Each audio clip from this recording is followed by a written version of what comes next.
Баршаңызға сәлем. Шетелдіктер асырап алған қазақ баласы Жәнібек біраз уақыт бұрын туған жеріне келіп анасын іздеді. Ұзақ уақыт тынымсыз жүргізілген ізденіс сәтсіз аяқталды. Ол виза мерзімі аяқталуына байланысты Қазақстаннан кетуге мәжбүр болды.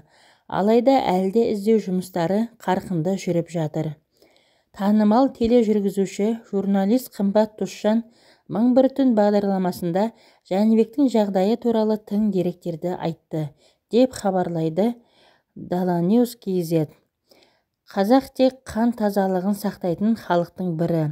Журналистің айтуынша шетелдіктерді қызықтыратын осы жайт. Неге біздің елден қазақтың балаларын шетелдіктер көп асырап алды? Олар біздің тегіміздің тазалығына қызыққан.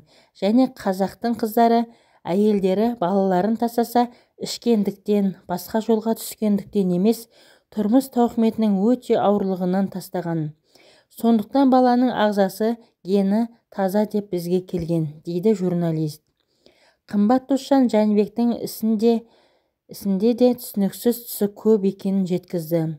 Неге сол кезде бала көп кетті дегенге келетін болсақ, 90-шы жылдары сол кездегі заң бойынша шетелдіктер баланы көп асырап алған. 98-ші жылы неке және отбасы заңы қабылданған кезде оған түзетулер енгізіледі.